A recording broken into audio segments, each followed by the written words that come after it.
नमस्कार विद्यार्थियों। स्नातक प्रथम वर्ष हिंदी साहित्य में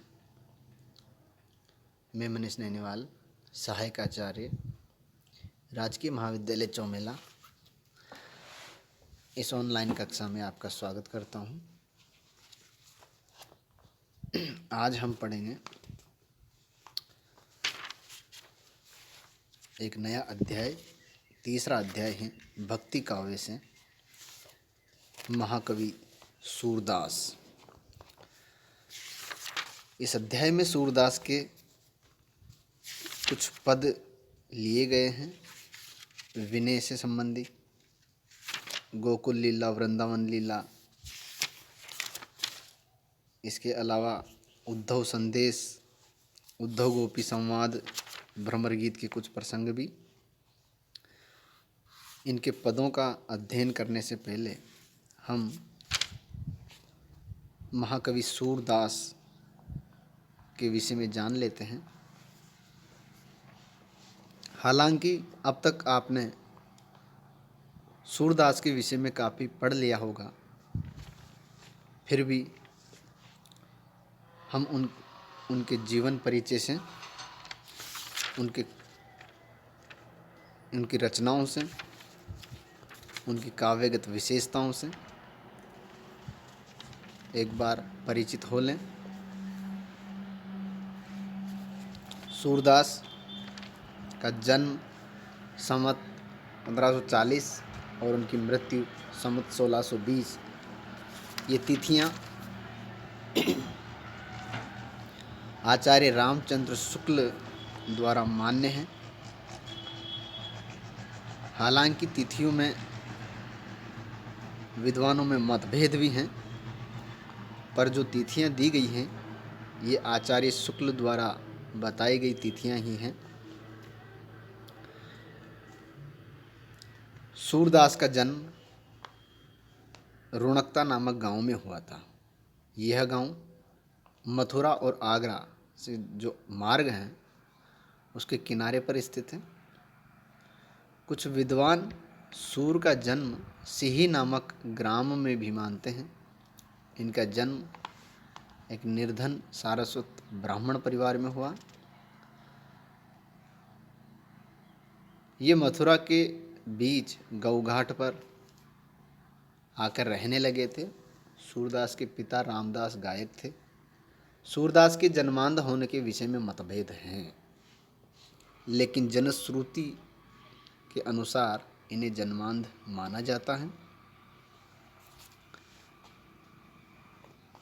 प्रारंभ में सूरदास आगरा के समीप गौघाट पे रहते थे और वहीं पर उनकी भेंट श्री वल्लभाचार्य जी से हुई और वे उनके शिष्य बन गए।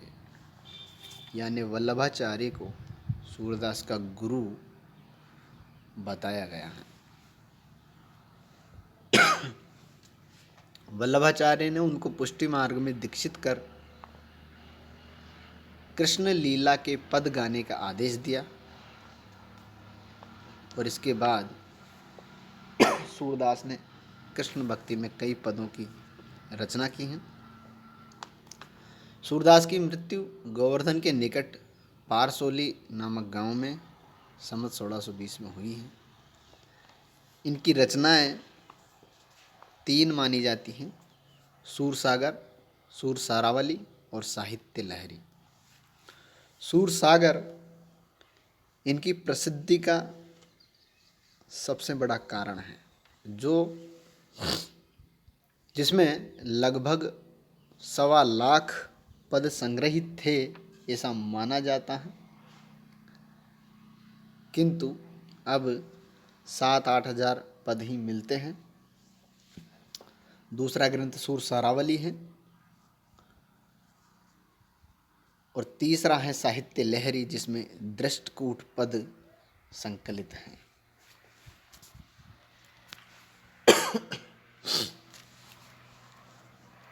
सूरदास की काव्यगत विशेषताएं। सूरदास के अनुसार, यानी सूरदास ने अपने पदों में जो बातें कही हैं उनके अनुसार भगवान कृष्ण के अनुग्रह से मनुष्य को सद्गति मिल सकती है। ये श्री कृष्ण के परम भक्त थे और उनकी भक्ति में काव्य रचनाएं करते थे। श्री कृष्ण इनके इष्ट थे और कृष्ण की कृपा से ही मनुष्य को सद्गति मिलती है, ऐसा बताया है सूर ने। अटल भक्ति कर्म भेद, जाति भेद, ज्ञान और योग से भी श्रेष्ठ इन्होंने बताई है। सूरदास ने वात्सल्य, श्रृंगार और शांत रसों को मुख्य रूप से अपनाया है। वात्सल्य और श्रृंगार में इनका कोई शानी नहीं है। वात्सल्य का ये कोना कोना झांक आए हैं, ऐसी इनकी काव्यगत विशेषताएं हैं। सूरदास ने अपनी कल्पना और प्रतिभा के सहारे कृष्ण के बाल्य रूप का अति सुंदर, सरस, सजीव और मनोवैज्ञानिक वर्णन किया है। बालकों की चपलता, स्पर्धा, अभिलाषा, आकांक्षा का वर्णन करने में विश्वव्यापी बाल स्वरूप का चित्रण इन्होंने किया है। बाल कृष्ण की एक एक चेष्टा के चित्रण में कवि ने कमाल की होशियारी एवं सूक्ष्म निरीक्षण का परिचय दिया है। इस प्रकार से बाल्य रूप का चित्रण करने में सूर का हिंदी साहित्य में ही नहीं, विश्व साहित्य में भी कोई दूसरा कवि मुकाबला नहीं कर सकता है। इनकी आगे विशेषताएं इस प्रकार हैं। जो कोमलकांत पदावली, भावानुकूल शब्द चयन, सार्थक अलंकार योजना, धारावाही प्रवाह, संगीतात्मकता और सजीवता, ये इनकी भाषा की विशेषताएं हैं। उसे देखकर तो यही कहना पड़ता है कि सूर ने ही सर्वप्रथम ब्रजभाषा को साहित्यिक रूप दिया है। सूर की भाषा ब्रज थी और ब्रज भाषा को इन्होंने इस तरह पिरोया है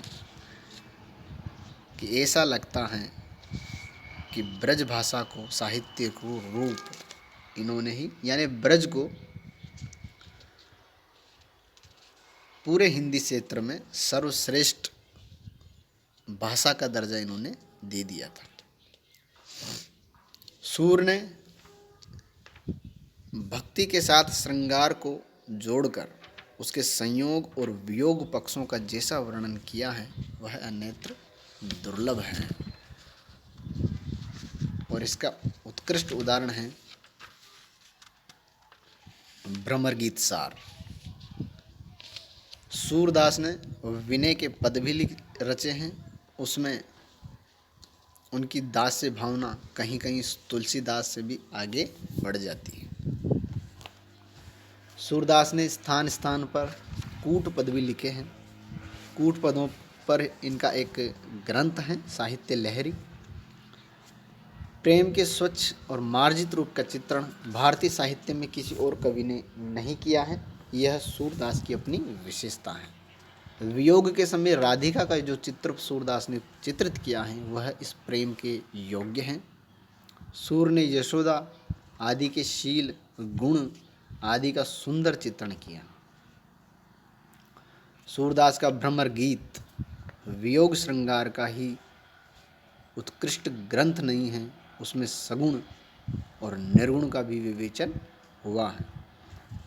बल्कि इस प्रसंग में, भ्रमर गीत में, इन्होंने निर्गुण का खंडन कर सगुण की स्थापना की है, सगुण का मंडन किया है। इसमें विशेषकर उद्धव गोपी संवादों में हास्य व्यंग्य के अच्छे छींटे भी मिलते हैं। सूरदास के गेय पदों में हृदयस्थ भावों की बड़ी सुंदर व्यंजना हुई है। उनके कृष्ण लीला संबंधी पदों में सूर के भक्त और कवि हृदय की सुंदर झांकी मिलती है। सूर का काव्य भाव पक्ष की दृष्टि से ही महान नहीं है, अपितु कला पक्ष की दृष्टि से भी वह उतना ही महत्वपूर्ण है। सूर की भाषा सरल है, स्वाभाविक और वाग वैदिध्यपूर्ण है।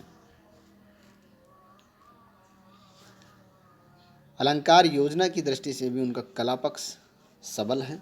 आचार्य हजारी प्रसाद द्विवेदी ने सूर की कवित्व शक्ति के बारे में लिखा है कि सूरदास जब अपने प्रिय विषय का वर्णन शुरू करते हैं तो मानव अलंकार शास्त्र हाथ जोड़कर उनके पीछे पीछे दौड़ा करता है।